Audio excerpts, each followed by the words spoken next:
Greetings, everybody. We are about to get started with today's webinar about increasing visibility of women in STEM. My name is Kendra, and I'm a community designer and manager here at 100K and 10. And before we get started, we wanted to share a quick overview of what 100K and 10 is, whether you're joining us live or you're watching this as a recording after today. 100K and 10 is a network that unites the nation's top academic institutions, nonprofits, foundations, companies, and government agencies to recruit and retain 100,000 excellent STEM teachers in the United States. And as we work together towards this big goal, we're also addressing the underlying systemic challenges that have contributed to the pervasive shortage of STEM teachers nationwide. We call these systemic challenges the grand challenges, and if you'd like to learn more about the grand challenges and our network as a whole, I encourage you to visit 100kand10.org. Today on this webinar, you will hear from leaders in our network who have been working together on a 100K and 10 project team about a specific project they've developed, and you'll also have the opportunity to connect with others who have joined us live today. Project teams are small groups of 100K and 10 partners and invited guests who collaborate on a discrete, time-bound project that addresses the grand challenges. Today's webinar is led by a project team that's been working together since the beginning of 2018. And they'll present their project in just a moment, but first we want to cover some very quick housekeeping items. So if you're joining us today as a participant, we wanted to introduce you to your role. So your role is to participate and actively use the Zoom chat function to share your questions, comments, and thoughts throughout the time that this project team is presenting. And additionally, in the discussion time that we'll have a pretty substantial amount of time for you to engage with each other and ask questions of the presenters. So please keep yourself muted on Zoom during the time of the presentation. And again, feel free to use the Zoom chat. Our webinar host may invite you to unmute yourself and share verbally, but we definitely encourage you to start by using the chat. This webinar will be recorded and shared and hosted on YouTube after today. So keep that in mind as you share. If you are invited to unmute yourself, you might not want to share information that isn't public knowledge yet, or that you wouldn't want to be captured in a webinar recording, but feel free to share freely in the chat. We'd love if you can stay until the end and help us with a small favor to complete a very short feedback survey. It should take no more than about a minute and a half, and you will receive that towards the end of today's webinar, as well as a link to this team's output, the toolkit that they'll be presenting today, as well as this recording. You'll receive that all by email tomorrow. And if you have any questions at all, please feel free to email me at kendra@100kand10.org. Without further ado, I'd love to pass the mic to the project team leading today, who will be focusing on their toolkit geared at increasing visibility of women in STEM. My name is Jesse Gilliam, and I am with Washington STEM, and we're a statewide nonprofit that focuses on increasing student opportunity through STEM education out here in Washington State. We have been working on increasing the visibility of women in STEM for quite some time here at Washington STEM, and so I was very excited to partner with my other team members to think about, as a statewide and nationwide coalition, how do we work together to increase visibility for women in STEM to ultimately engage and retain girls and young women in STEM. So I want to briefly introduce our project team. We have folks from educators, we have in the classroom teachers, we have nonprofit community leaders from state nonprofits, from national nonprofits, and from community-based nonprofits. So we've got Tyson Brown presenting with us today from National Geographic Society, Crystal Emery for the CEO of URU, The Right to Be, Inc., myself, Ariel Zich, Education Director at Science Friday Initiative, and then also part of our team, and I believe several of them are on the line as well, so they may hop in during the question and answer section, is Chris Harold, who's a teacher and STEM ambassador, Julia Orr from the Intrepid Air, Sea, and Space Museum, and Amy Rodriguer, who is an instructional coach at Mentor Public Schools. Next slide, please. Today we're going to go through, we're going to do a presentation of our work, both the first phase of our work, which was a information gathering, and then the second phase, which is our toolkit. And then we'll move into a discussion. We really want to hear from all of you about what you're thinking about increasing visibility of women in STEM, what sort of reflections you might have. So really make it more of a discussion. And then we'll move to the closing and feedback survey that Kendra mentioned. Next slide, please. Great. So my name is Ariel again. So the goal of this resource, this team, increasing the visibility of women in STEM, is really targeting this STEM gap between men and women in STEM professions.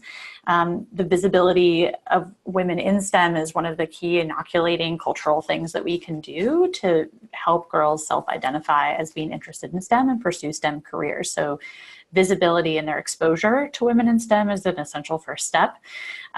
We targeted strategies that are targeting young girls, so focusing specifically on educators as agents of change.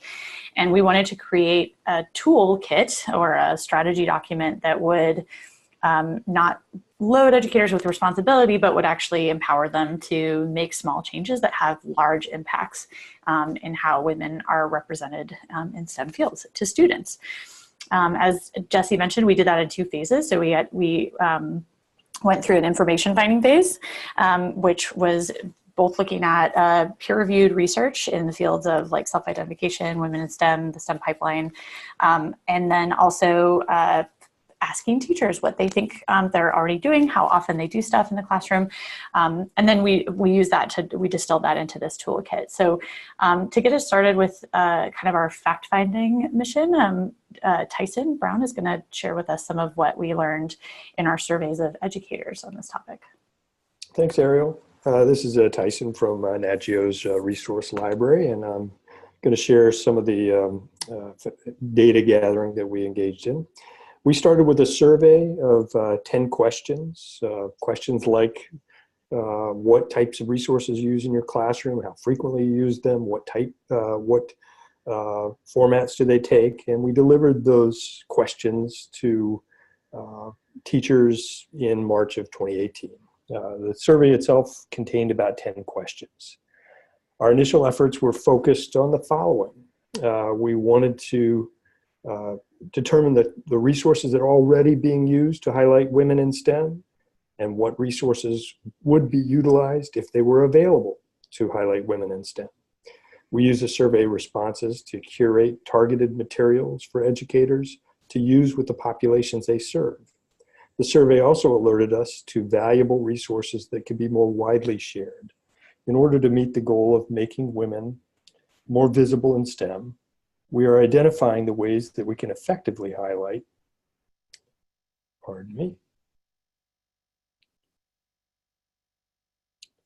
visibility for educators who are can keenly influence young people. And our approach was to deliver a survey to the National Science Teachers Association general and middle school lists, the National Geographic Society Certified Educator Community, Sci-Fri's Twitter feed, Facebook and educator newsletters, Washington STEM, Facebook and Twitter, the CATS list, which is the Kansas Science Teachers, and the Aztec General Forum.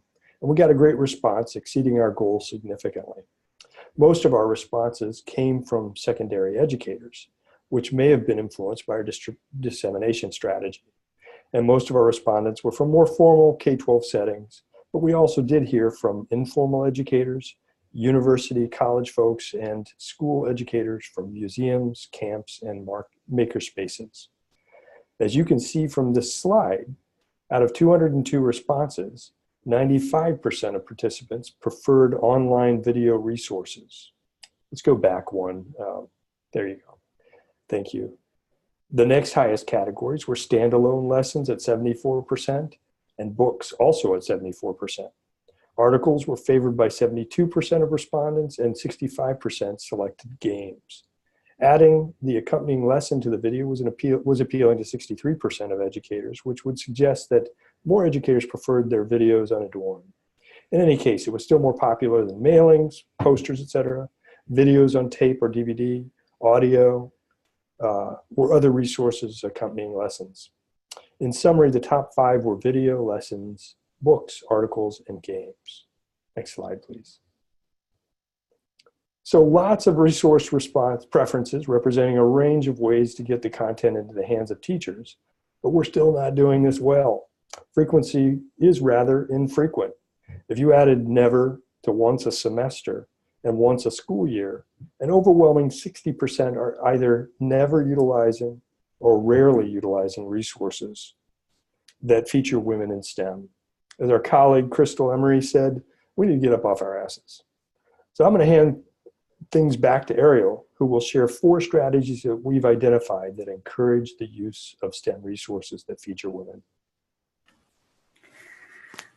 So to kind of realize this vision of change and encourage that representation of women in STEM, we knew that we needed to make a toolkit full of adoptable strategies. So the resources that we identified based on the survey data that Tyson described, they had better be easy to use. They better be ready to use, ready to implement. The other thing that we knew we needed to do was make sure that they were effective. So there are a lot of things that we think might be effective at encouraging young women to pursue STEM careers, or we think might be effective ways of representing women in STEM fields. But not all of them are research backed. So, researcher Barbie may not be an effective method for inoculating young girls in STEM. We wanted to make sure that before we recommended certain tactics or strategies that we go to the research and actually make sure that those were true. So again, there's two real things. One, having strategies that jive with the demands of teachers' time and the types of resources that they want to implement. And then 2, making sure that those were research supported. So we ended up with really 4 essential strategies. And Crystal is going to talk a little bit about those. I think as you're listening and as you're intaking all of this information, definitely please, Tyson, you beat me to it. Please remember to write your questions down in the chat. So we've got a running chat log. We're happy to share those with you and kind of describe some of our thought processes. So if you have any questions about what's been shared to this point, or questions about how you might implement some of these strategies yourself, go ahead and throw them in the chat and we'll address them afterwards. So let's go through and see what those 4 key strategies are that we distilled. Crystal, take it away.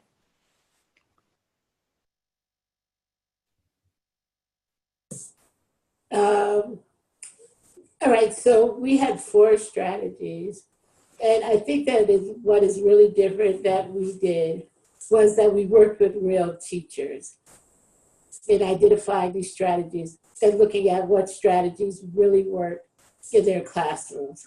So the first area, and again, these strategies, you can find more information in our toolkit, but the first one was introduce your students to a woman in STEM. So the real question is, how do you do that? And how do you do that at times when you have very little resources or relationships? So in every city, there is a woman that works in STEM. And the best place to find them is in universities, and to find women organizations within that university that supports them. And then you invite one of those women in your area to come and visit your school and speak with your students. And you can do something very specific to your female students by inviting that guest to maybe speak to a group of girls at lunch. And this way, you're not having to have the conflict within the classroom. How do you engage the male students? If you don't have someone that you can make an in-person visit, then you can Skype them into your classroom or some sort of video link. And people are very open to doing this. You could do a joint project in your classroom and show your students. And this is really important because you don't want to isolate your male students. So what you could say to them in this joint project is, this is the first female astronaut, and this is the first male astronaut. Compare and contrast the 2 astronauts. Discuss the differences between their road to becoming an astronaut and then have an open conversation about what it means to be a woman astronaut versus a male, and are those obstacles different? And that allows your students to engage in a male-female different perspective, while subtly you are introducing not just your female students, but your male students who eventually will become men in the STEM field. Introduce a woman once a month that is directly linked to your curriculum so that your students have an artillery of knowledge surrounding women in STEM, and it is related to your curriculum. Our second strategy is connect STEM to the real world and your community. So a lot of young people don't identify with the acronyms STEM. So how do you connect them to those acronyms? You really have to utilize real world experiences. It's important that they truly understand that everything in STEM is applicable to their own daily lives. So in my case, with my project, Changing the Face of STEM, we do a lotion workshop because that is something that every household, no matter gender, race, finances, everybody uses lotion. But we look at the business aspect of lotion, and then we surprise the students with the understanding that a chemist designs these recipes and scents. And that immediately gets them thinking a different way about how they identify to the acronym STEM. Think about what a young person does every day and let them know, your world could not function without math. And I can guarantee you they'll go, what does math have to do with anything? Well, what they're not realizing is that they see math as some sort of theoretical exercise. But you have to let them know about applied math, how it works, how nothing in their world would work without it. Clocks, stoplights, their cell phones. You want to bring this up to them every day. You can do it every day. Something within the STEM field that their daily lives depend on it. And then say, oh, by the way, did you realize that a woman created that discovery? There's just so many creative ways you can do that. And then you can ask them about women that are making a difference in their life. And you're probably thinking, oh, is that a long stretch? Not really, because computer science is part of STEM. So they may have a woman that works at a bank. And, that is part of STEM. So by utilizing the introduction to the acronym STEM and by using women as an example of these everyday things, this is where you get to include this within your classroom and also not exclude the male. Our third focus strategy was enable girls to develop relationships around STEM experiences. And, take your students to education events. Again, colleges are a great way to do this.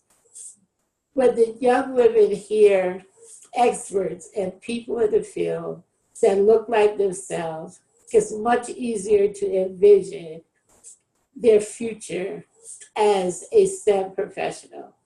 Create hands-on experiences for your students. Have them build robots, have them make lotion. We just did a workshop with Coca-Cola. Create the fizz. But who is behind the fizz? And those are women chemists. Find some coding experiences. There's so many new organizations. And again, a lot of them you can reach out through colleges. Okay, use multimedia that depicts real women in STEM. So there's tons of stuff on the internet, right? So find an interview with a real woman in STEM and play them for your students. And it's really important here that you include all of your students, because we understand that teachers have very limited time. So what you do is you utilize a film like Black Panther, where the female warrior, is like, she steals the film, but she is the scientist. She is the engineer. She actually creates all of the physical elements that protect, the male character. Feels like Hidden Figures. Feels like Bombshell, the Hedy Lamarr story. I mean, people don't know that this sexy, sexy woman actually changed the design of Howard Hughes airplanes, but she never received credit. You want to give them images and meet them in places where they reside. And young people and young women, media is how they define themselves. So I'm going to move on. And the last one, wait, let's go up. Okay, so the next slide is strategies, focus on research findings. So again, you can go to our toolkit, and we really recommend that you utilize it. But one of the things is that when girls meet a women in STEM, or when girls meet a STEM expert, they are more likely to believe that they possess the qualities necessary to succeed in that expert's field. So again, you can go to our toolkit, visit our bibliography section. There are several articles I suggest you read. One is by Cloud, Handrum, and Hudson. Don't kill me if I said their names wrong. But this is an article about the stereotypical computer scientist and gender media representation as a barrier to inclusion for women.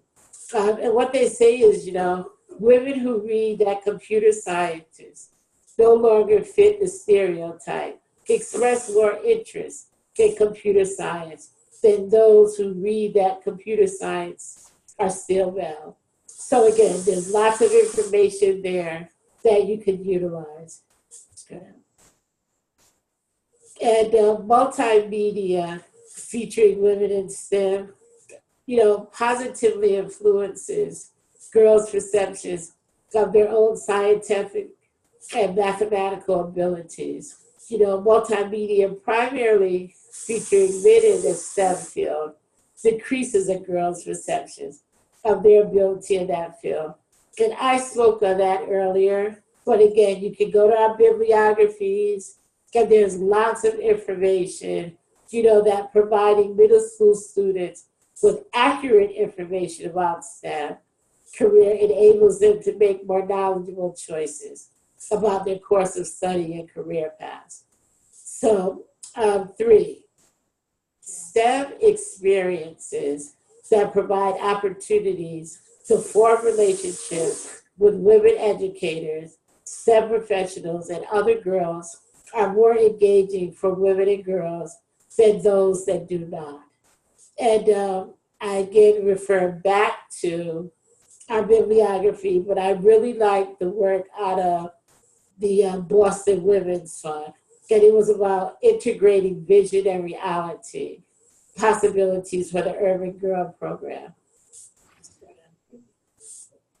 And that is my contribution. For wrapping it up, I really think that, there are so many new ways to engage young women. And at the same time, educate some young men, because at some point, those young men are going to be in leadership positions as well. And we need to help them while we are helping young women. Because you got to remember, young women like being in the same room with young men. So those are my 2 points. Thanks, Crystal. Hey, everybody, I've been paying attention to what's happening in chat. There's some discussion going on, and I'm not sure everybody's able to see that. So I'm just going to share some of the comments and responses that are happening there. And I encourage the rest of you to join in and share your own questions and comments along the way. We heard from Shay. How can organizations deal with program fatigue where female students are involved in so many activities and programs? It's difficult for them to participate in your STEM or girl-centric program. And Julie Orr from our team responded, I think one way to deal with fatigue is to ground the subject in reality, making sure that it is theirs and not what we as adults think of as reality. It builds stronger connection from the outset. One of the sources in our toolkit mentions that students, particularly female students, relate better to topics that are tangible, solving real-world problems versus abstract problems. What does everybody think of that?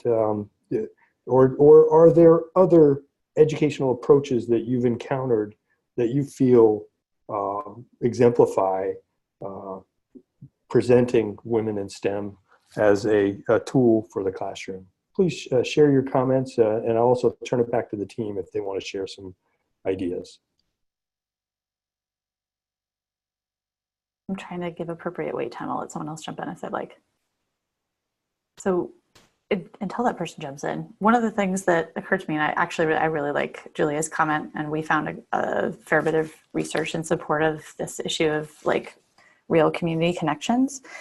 The other thing I would say that we ended up kind of centering on in our strategies guide was that the strategies that we're talking about don't necessarily warrant an entire program. So while building relationships between girls in a STEM context and with women in a STEM context is absolutely valuable and essential, you don't necessarily have to reinvent a program or add something to a child's docket, especially if we're talking about middle and high school, to make these small changes that are very effective. So no matter where that child or teen or young woman is interacting with STEM, she should have opportunities to meet other women scientists within that space. She should have opportunities to see women represented fairly in media. She should have opportunities to anchor it to community context. So it's kind of, just to say, I agree. I think program fatigue is something that has to be addressed, but hopefully we can consolidate programs and still retain these essential grains of change that are essential for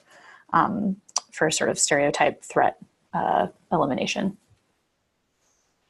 Thanks, Ariel. And I think that also responds to another comment that Shay offered, which was if and how schools are facing pacing and testing issues with incorporating more examples of everyday women in STEM via their lessons and sequencing. I think if you take what I'm interpreting, Ariel, and you can correct me if I'm wrong, more of an organic approach and just naturally feature women in STEM as a natural course of your presentation and the opportunities that you present to your students, that it takes care of it, and it doesn't necessarily add to the day. It just augments the day. Mm-hmm.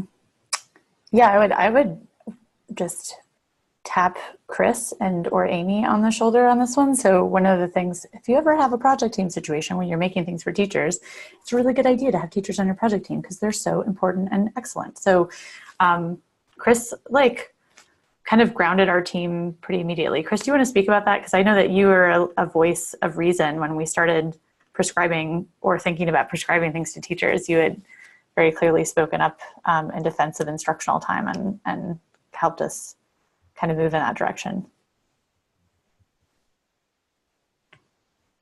Wow, loaded question. Yeah. It varies so much. I mean, the schools I'm in, they're, really trying to figure out where to put these kinds of things, just looking at your textbook and making sure women are there. I mean, a lot more people are aware of those kinds of things.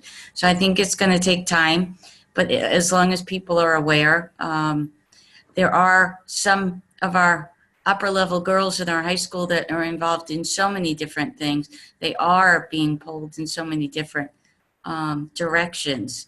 But I think we have to look at all our girls, not just our high achievers. And that's what I see in our district so often. But there are other programs like Girls for a Run is a big thing here. They don't have to be sort of science-y. And I think that helps girls get together and just be with each other. And they have role models in those kinds of programs. That's what comes to my mind right away. Oh, that's great. Thank you for adding that, Chris. And Deirdre's comment is brilliant. She said this is not a question, it's a comment. Male students need to see women in STEM too, not so they can imagine themselves in these careers, but so that they can see that their female counterparts are equally qualified and able to be a STEM professional. We couldn't agree more. So one of the things that you'll see over and over again is this kind of, we actually, in the strategies document, we make a lot of assumptions about that. We assume the boys are in the room. These strategies are not like, they're not sequestering strategies where you say, okay, girls, I have something to show you. This is like, everybody gets inoculated with equitable and fair representations of women in STEM. That is, you know, that is, the youth are impressionable. Let's impress upon them equality. And to speak to some of these other questions too, like we very early on grappled with this issue of all marginalized groups in STEM. So it's not just a women problem. There's a whole bunch of underrepresented humanity when it comes to how STEM is portrayed. Most of these strategies should also work in some of those other, with some of those other types of representation and misrepresentation. But we had a scope issue and also a literature issue. And so like we, you know, this was a women in STEM group. That doesn't mean that these things shouldn't be figured out for other underrepresented minorities in STEM. Crystal? You know, listening to these questions, part of the thing, and I want to sort of go back to about how do you reach, we call them the talented 10. How do you reach the other students? So one of the things that I have really learned is that you have to find a niche where a young person is interested. And when you're not the talented 10 or perceived, so let's be real clear because that is a perception that the educator is making. You have to reach out and say to these other young women or students, you know, what is it that makes you passionate? What one thing would you like to contribute to saving the world, to changing how people perceive you or a belief system? And when you engage them where they are, they will tell you what they need. They will tell you, you know, I really want to do this and I don't know how, or I've never seen anybody do this. But if you don't ask them, and as teachers, you know, we have to make very quick judgments. So we have to work with what works because, again, you have to show that your program has success. But if you take a step back and you engage these other young women or other students and ask them what is important to them. And you know what? I hate when young girls say, oh, I want to be a beautician. And you know what I say? Instead of being a beautician, why don't you be the person that designs the equipment that is used in a beauty shop? Because all of those are done by a STEM expert. I hope that's helpful. Thank you, Crystal. Do we have any other comments or examples of programming that you in the audience have encountered that you'd like to share with the group?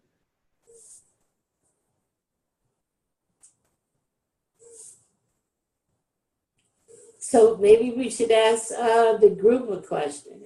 You know, what is it that you think you need the most to increase the visibility of women in your classroom?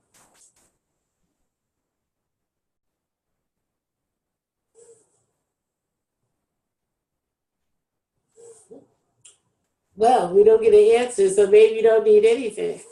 So maybe. If I could advertise a little bit about this toolkit, one thing that was like, that really, you know, we had our shoulders fall a little bit when we first saw the responses from educators about the frequency of use of STEM materials featuring women in STEM. But just as quickly, we were really excited because we had an open-ended, like, what are you already using? They're like, what sort of things do you already do question in our survey that was open-ended and kind of an information mining exercise. And like, it was incredibly heartening to see the diversity of ways in which teachers are already incorporating representation of women in STEM, or even better, just women in STEM into their projects and their work with students. And so, though this toolkit does have an extensive bibliography and does have really clearly defined strategies, it also has like very specific examples, quotes, programs, and links to places with additional resources and to like micro, you know, examples of that strategy in action. So for instance, if you've heard of Skype a Scientist, that made the top of the list over and over and over again. We have whole collections of media. Jesse has just linked in the chat to Washington STEM's notable women in STEM projects. You know, Science Friday does a whole breakthrough series of women in science that are all video documentaries about women in science. Nat Geo has whole collections of early explorers and women in science. So like it's, this toolkit starts with that top level strategy, those 4 basic strategies, but then really gets pretty granular pretty quickly about where to look for support for implementation, and where to get that media and where to find examples. So, you know, and that was kind of by design. The link is now, there's a bit.ly link in our chat here. And certainly if you've registered or are joining us by phone, I think there may be some sort of follow-up from 100K10 with a link to that too. Yes, I'm seeing Kendra nodding, that's great. And we'll also be pretty shouty about this thing because it looks really good. So we'll be sharing it with everyone a lot. Hashtag women in STEM.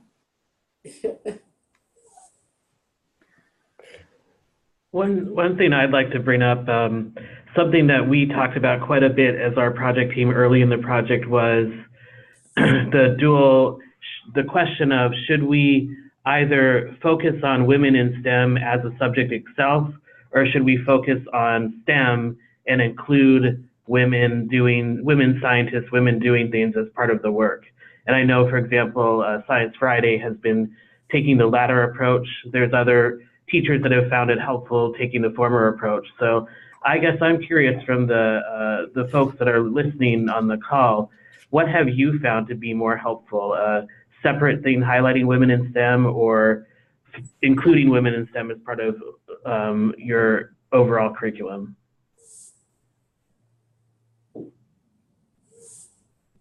Or if anyone, while other people are typing, has some comments from our team.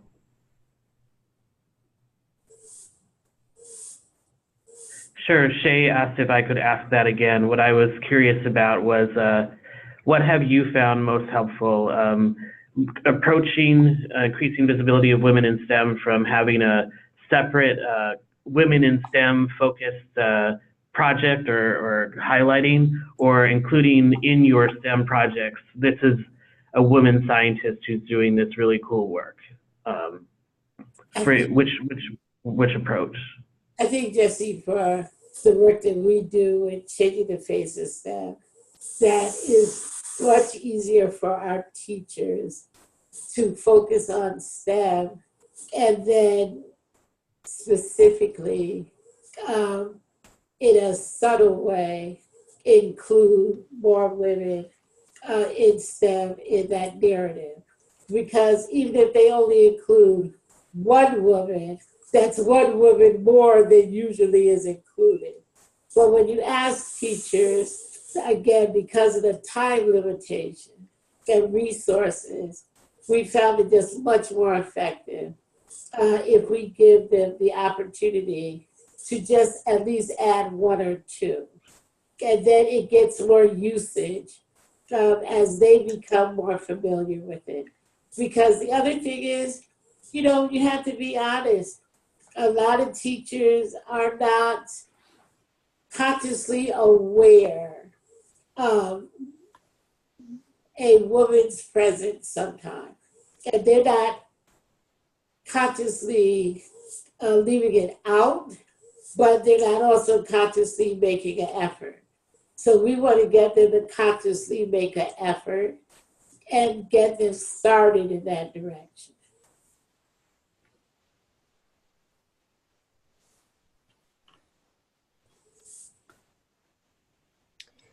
Great. Thank you, Crystal. We also received some questions prior to the webinar from registrants. And one of those questions was, what is being done to address sexist hierarchies within STEM fields, or the visibility of these sexist hierarchies? Examples are men are doctors and women are nurses. And we didn't address that question directly. We were more interested in, we thought that was outside of the scope of what we could accomplish. And so we did focus mainly on identifying strategies that would elevate women in STEM roles in a more natural fashion.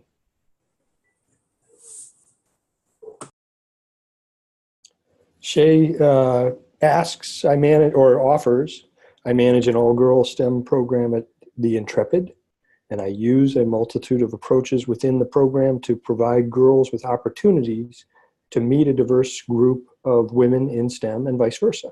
I myself have been asked to speak with students about my experiences in STEM and education. Thanks a lot, Shay.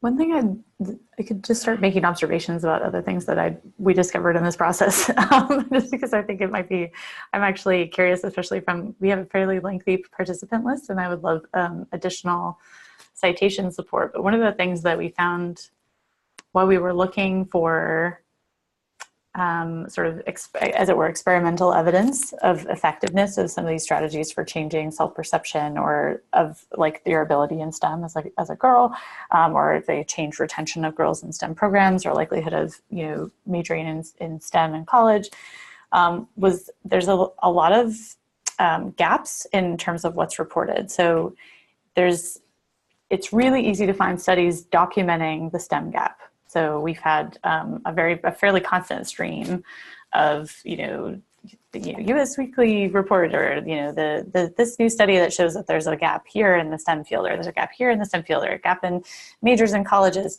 The gap documentation is it's empowering, and that, you know, it's there and it makes you want to change it, but it's not very actionable. And, you know, when we started this project, we really anticipated having a dozen or so strategies that we thought, you know, yes, we'll find a dozen strategies that are well documented, that we know work to get girls to stick in STEM. But instead, we found a whole bunch of studies showing that girls just aren't making it, or a whole bunch of studies that show that they're not persisting.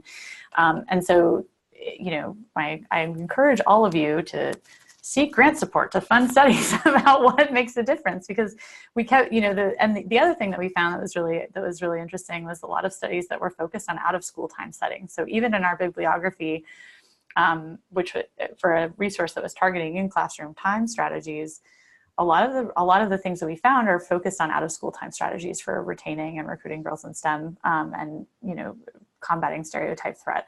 That doesn't mean they're not relevant to a classroom, but those are different contexts. If you've got a favorite stereotype threat paper that doesn't just document the threat, but also documents how to escape it, send it our way, because it may be included. It's as a living document still at this point. It's fairly final, but adding some additional documentation will certainly be helpful, and we're interested in having that, because that was fairly eye-opening for me, at least, as we went into this work. Ariel's mention about a school experiences reminded me of a issue that National Geographic has faced with a couple of our student competitions. We have a competition called GeoBee, which I'm sure some of you are familiar with, which is like a spelling bee that focuses on geography topics.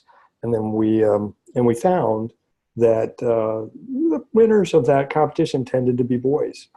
And we were trying to figure out a way that we could engage more girls in those kinds of competitions. And so we devised a new competition the last year and a half called Geo Challenge, which features groups of students addressing a specific problem and using collaborative strategies and communication strategies. And we found that the participation of girls skyrocketed.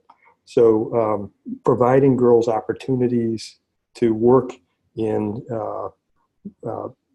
on problems seemed to be very appealing to girls. So in other words, we stopped trying to buck the trend and we just came up with a new solution. Yeah, I think that's a really interesting story. In stories from the field, I think Science Friday and in public radio generally started realizing that there were these gaps in our coverage as well. So a lot of science communicators came out and said, look, my own representation of women isn't equitable in my coverage. And our radio producers did their own annual audit. So auditing all the guests that we had on the show and found a similar bias that others had found. And in 1 year, we were of being conscious and deliberate about it. We're turned that around so that women are the majority of guests on our show. And what is interesting is, our radio producers have encountered some like pushback to that, is that in the way that anyone does when they're being equitable sometimes, from other radio programs. And they said, no, like, does your audience know? Do they detect it changing the quality of your guests or all these insidious things like that? And the short answer is no, our audience can't tell. And in fact, we get loads of thank you letters, especially from parents and educators who recognize that there is equitable coverage in our radio program and who are grateful for it. So, I would encourage you, as Tyson said, like, buck the trend. Don't assume that making these changes will be felt in a negative way at all. We tested that out on 2 million people and they all liked it. And they mostly didn't know it was happening. They just happened to have a more like accurate representation of how gender plays out in the STEM field. So like, go for it. I think your students will probably be in the same boat. Now I'm cognizant of our time. And I believe that we're coming toward the end. Mabel, is that correct? All right, so should we transition next to what's next for the team?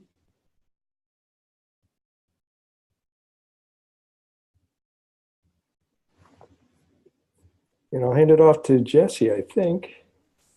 Thank you. I was just trying to get my phone unmuted. The first thing I want to say to all of you is that this has been a really unique experience for me. Here at Washington STEM, we're used to working in collaborations with people across the state. And it all tends to be with people in similar fields, charged with similar work. Having the opportunity to work with people all across the nation, doing some really interesting, engaging things, both at the local level and on the national level, has been a really unbelievable way to expand my thinking about how we do this work. And I would say that if I could bottle the conversations that we had in addition to the toolkit we had, I think it would be very valuable for everyone to see. And I would really recommend that if anyone is considering doing a project team for 100K10, that they should take part in that, because it's been great to meet these other colleagues across the country, and I hope that we keep going with that. So that's number one, is hoping to stay in touch with that. What's next for the team in terms of the toolkit? We do have the toolkit. We're publishing it. We're spreading the word about it. Shay is asking here, is it a working document where resources and information will be updated? It's an ongoing document, and it's also something that, as other organizations want to take on the toolkit, this is one of those free publishing things. If people want to add on to it themselves or suggest changes to 100K10, that's going to be a work in progress. This particular group's work is done with the toolkit, but I don't think that the work and the building will be done in general. And so we'll be doing that work about spreading the word about the toolkit. And we'll also be, of course, continuing our individual efforts to support women in STEM in our organizations. So each of our organizations has some very interesting work that's going on around that. Some of my colleagues have highlighted the work that they're doing, but within the toolkit is our contact information for everyone. And if anyone is interested or it sparked your imagination, something one of our colleagues is talking about, you can feel free to get in touch with us and ask some more questions. Did I miss anything? I would like to say it's been wonderful also working with our team. And we hope that what we provided can assist you because it's a big, long war and we have to win it battle by battle, heart by heart, mind by mind. Well said. Thank you. Agreed. On all fronts. All right. So, Yeah. Go for it, Jesse. If you want. oh, I was just going to say, with that, I'll turn it back to Kendra, and there you are. Thank you all so much. Huge amounts of gratitude to Jesse, to Tyson, Ariel, Crystal, and Chris. Thank you so much for presenting today, and everybody else on this project team for sharing the really amazing actionable toolkit that you all created this year. And as has been mentioned in today's webinar, we will be sending you a link to that. And Mabel had put it in the chat earlier as well. So if you want to scroll up and open it right now, you can do that. And we'll also be connecting everybody by email tomorrow. So everyone who has registered to join this webinar will be able to stay in touch with each other. So that includes if you have follow-up questions for specific presenters. I saw some shout outs in the chat. Or if you want to share resources of your own, maybe for programs you're working on yourself or other things that have really informed your work, there's definitely going to be an open space for us to continue that in a conversational way. So I just want to thank everyone for joining us, but I also wanted to give a quick nod. This is the last of 12 webinars that have highlighted other really amazing work ranging from research to other toolkits, different resources that are publicly and freely published on the Grand Challenges website, which you can find the link here. And this is a list of all of the webinars that have taken place. We'll also gladly send you this link in our email, our follow-up email tomorrow. A big hurrah for this team for wrapping up this series and helping us round out 2018 with a bang and just feeling full of inspiration for how we can take next steps and just continue to really center gender equity in STEM teaching and learning work. So thank you all so much. For all of you who have joined us as participants today, I wanted to just share a kind reminder that we've sent you a very, very quick feedback survey, and you should have received that in your email inbox. If you didn't, please feel free to send us a note in the chat or email me at kendra@100kand10.org. We really appreciate your feedback. We take it seriously at 100kand10, and it helps us understand if webinars like this are useful for you in improving your work and connecting with other people. So thank you so much for taking time to do that. And I've already mentioned that we'll be sharing everything tomorrow. Finally, just thank you again. We hope everyone has a great rest of your day. Thanks again to today's presenters and to all of you for joining us. Namaskar on my behalf. Take care. Thank you.